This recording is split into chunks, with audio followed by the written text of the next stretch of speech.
Bonjour à tous, bienvenue dans ce tutoriel express pour dissoudre sa société. Vous voulez être sur la même page que moi, vous cliquez dans le lien en bas de la description et vous allez directement arriver sur cette page. Aujourd'hui dans l'exemple, on va dissoudre une SASU, mais vous choisissez le type de société que vous voulez dissoudre. Je clique sur SAS ou SASU, j'arrive à un formulaire qui dure 5 minutes seulement. Ok, c'est une solution qui est express et qui est en bonne et due forme, qui est compliance avec l'État français. Dans quel délai souhaitez-vous fermer la société? On va mettre dès que possible. On clique sur suivant. On va rechercher le nom de la société. Hop, voilà, ils m'ont trouvé. Ça y est, je clique sur le sirène correspondant. Tout est pré-rempli, ok, y compris l'adresse du siège social. Vous cliquez sur suivant et ensuite qui est le président? En l'occurrence, c'est vous, mais si vous avez une holding, vous cliquez sur une société. Ensuite, vous mettez l'identité. Hop, je remplis absolument tout. Je clique sur suivant et ensuite on arrive à qui sera le liquidateur. Vous mettez, si vous êtes président, vous mettez le président. Suivant, vous remplissez vos coordonnées téléphoniques et ici vous remplissez votre adresse mail. Ça y est, c'est fini. On a tout fait. Maintenant, il nous reste juste à choisir la formule payante pour dissoudre la société. Pourquoi payer? Tout simplement parce que si vous faites vous-même toutes les démarches auprès du greffe, vous allez ramer, vous allez trimer. Pourquoi? Parce que vous n'aurez pas forcément dès le premier coup tous les bons documents, vous n'aurez pas préparé toute cette liasse de documents et le greffe va vous contacter. Sauf que le greffe, comme toute administration en France, vous savez, ce sont des grosses administrations qui sont parfois un petit peu lourdes, qui mettent du temps à revenir vers vous. Donc en passant par un formaliste comme LegalPlace, comme je vous ai montré à l'instant, vous êtes sûr que le formaliste va faire toutes les formalités de manière claire et rapide et qu'il n'y aura pas de problème par la suite. D'accord? Si vous avez un contrôle a posteriori, une fois que la société a été dissoute, vous êtes sûr que face à l'administration, vous pouvez montrer que tout a été fait correctement. Ok? Vous avez une formule standard de dissolution ou une formule express sous 24 heures. Vous choisissez vraiment ce qui vous convient. La solution normale, si vous n'avez pas spécialement énormément de dettes urgentes ou des salaires à payer, la solution normale peut être très bien. Si vous voulez vraiment aller vite et couper court à l'écoulement de l'argent qui va sur un tel, vous prenez le traitement sous 24 heures, comme ça vous coupez court et vous pouvez au moins dormir sur vos deux oreilles. Vous aurez donc avec ce premier pack, un procès verbal de dissolution, un procès verbal de liquidation, parce que tant que la liquidation n'a pas eu lieu, vous n'avez pas vraiment coupé les ponts avec la société. Le dossier juridique complet, d'accord? Là, tout est compliance avec l'État français. Vous n'aurez pas de problème par la suite. Quand vous passez par un formaliste, c'est carré. Il faut savoir que si vous avez un avocat, si vous avez un notaire, lui-même passe par un formaliste pour réaliser toute cette administratif, il ne le fait pas lui-même parce que ça lui prendrait trop de temps. Okay? Donc là, quelque part, vous passez outre votre avocat et votre notaire, vous allez payer à peu près 800 à 1000 euros moins cher. Okay? Parce que si vous nous demandez, ça peut être 1500, 2000 euros pour une dissolution en fonction de votre avocat. Vous avez également une prise en charge complète de votre dossier, vérification du dossier, des éléments que vous allez envoyer, enregistrement de la dissolution auprès du greffe, enregistrement de la liquidation, et une garantie anti-rejet. Ça, c'est super important. Ça veut dire que quoi que l'administration dise derrière, une fois que les documents ont été envoyés au formaliste, le formaliste va se débrouiller, d'accord? Il va peut-être venir vers vous pour vous demander un document supplémentaire, mais ce n'est pas vous qui allez être face à l'administration et qui allez trimer en essayant de trouver tel ou tel truc, ou même arriver à les joindre, parce que parfois, ça peut être très compliqué de joindre tout simplement le greffe en fonction de là où vous êtes localisé. Vous allez avoir la publication des annonces légales qui sont obligatoires. Et si vous prenez bien sûr la formule express, ce sera fait en 24 heures. Et vous avez ensuite, par la suite, une assistance téléphonique illimitée avec des juristes. Si vous avez des questions ou même des questions comptables, ça, vous avez des experts qui peuvent répondre à toutes vos questions. Vous choisissez le pack correspondant, on va choisir le pack classique. Et là, on arrive sur la page de paiement où on peut payer en toute sécurité avec Visa, Mastercard, bref, PayPal, peu importe. Pourquoi ça ne coûte pas uniquement 249 €, qui est la formule du formaliste, c'est parce que vous avez aussi des frais administratifs qui sont de 376,95 €.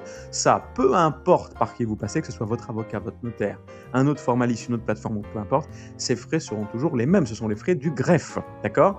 Ici, ce que vous payez pour dissoudre rapidement votre société et de façon efficace, c'est 249 € pour la formule simple, de base, ok? Vous payez 249 € ici. Si vous passez par un notaire, si vous passez par un avocat, ça va vous coûter, tout compris, 800 à 1000 € de plus. Donc, en payant ça, vous faites des économies. Ok ? Vous pouvez également le faire tout seul, mais à vos risques et périls. C'est-à-dire que si vous êtes face à l'administration, après, vous allez ramer pendant longtemps et c'est pas sûr que tout soit bien fait. C'est-à-dire que vous vous exposez par la suite, si vous avez un contrôle d'une administration diverse et variée, eh bien, vous n'êtes pas sûr de pouvoir passer ce contrôle sans encombrant. Donc, passer par un formaliste, c'est dormir sur ses deux oreilles et il vaut mieux payer 249 € que payer plus tard eh bien, des procédures et différentes amendes que l'administration peut vous donner.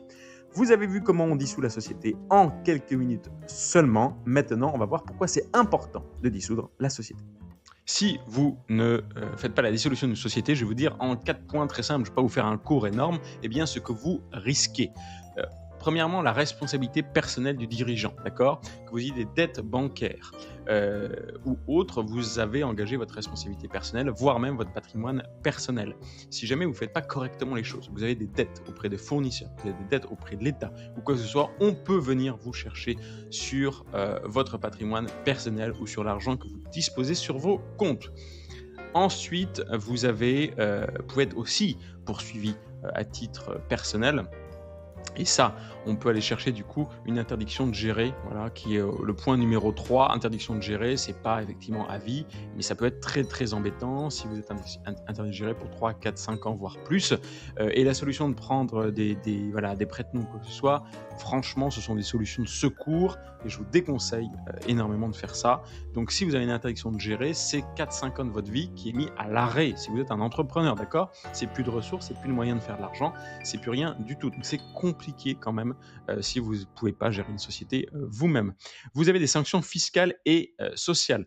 Vous allez vous taper des impôts, des taxes pour défaut de déclaration, d'accord ? Si vous laissez la société comme ça en suspens dans l'air, sans faire aucune démarche administrative, vous allez avoir des majorations et des intérêts de retard, et vous pouvez aussi vous taper des contrôles fiscaux. Et ça fait mal, d'accord ? Tout le monde sait que si on n'est pas en règle avec l'administration, on s'expose à d'énormes choses à payer et à des problèmes, d'accord ? On ne dort pas sur nos deux oreilles si à un moment donné on a des contrôles fiscaux, que ce soit de l'URSSAF ou des impôts. Et puis vous risquez aussi d'avoir un fichage bancaire. Ok, si vous n'avez pas payé tout ce qu'il fallait payer et que vous laissez les dettes s'accumuler, que vous laissez les crédits sans les payer ou quoi que ce soit, ça peut être catastrophique. Fichage bancaire, ça veut dire que tant que vous n'avez pas payé l'intégralité de ce que vous devez, on ne vous sort pas du fichier de la Banque de France. Et si on ne vous sort pas du fichier de la Banque de France, eh bien c'est impossible d'aller prendre des crédits, d'aller demander quoi que ce soit à vos banques. Alors surtout quand vous allez aller dans le bureau du banquier, il va cliquer, il va voir que vous êtes un fichage bancaire. Bonjour, merci, au revoir. Ok ? Si vous avez également un groupe, ou plusieurs sociétés sur lesquelles il y a eu des flux financiers, de plus en plus aujourd'hui, le juge peut décider d'étendre à l'intégralité de votre groupe et aux sociétés qui détiennent de l'argent dans votre groupe, il peut utiliser ces sociétés pour aller payer les dettes de la société qui a accumulé énormément de passifs et qu'il va falloir renflouer. Il va aller chercher vos autres sociétés, il va aller chercher votre holding, il va aller chercher l'immobilier que vous détenez à titre professionnel dans votre SCI, dans votre foncière ou peu importe. D'accord ? Si vous avez accumulé du patrimoine pendant des années, ne laissez pas une société aller impacter l'intégralité de votre groupe ou l'intégralité des autres sociétés sur lesquelles il y a eu des prêts d'argent, des flux financiers entre elles. C'est super important, sinon vous risquez d'avoir la tête dans le seau. Okay. Là, j'ai mon avocate qui me disait qu'elle avait un client qui avait justement, s'était prêté de l'argent entre ces sociétés, il avait fait des choses qui n'étaient pas forcément à faire. Aujourd'hui, l'administration pour 100 000 €, risque d'aller le chercher sur ces SCI où il détient énormément de patrimoine immobilier pour aller rembourser ce qu'il doit. Mais il ne doit pas que 100 000 €. Il a fait plusieurs malversations. Aujourd'hui, le juge va étendre ce pouvoir, non pas à la société fautive, mais aux autres sociétés.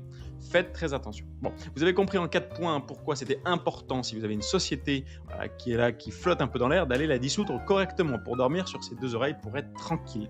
Si vous voulez dissoudre la société, vous cliquez sur le lien en bas de la description et vous allez pouvoir arriver directement à la plateforme du formaliste Legal Place.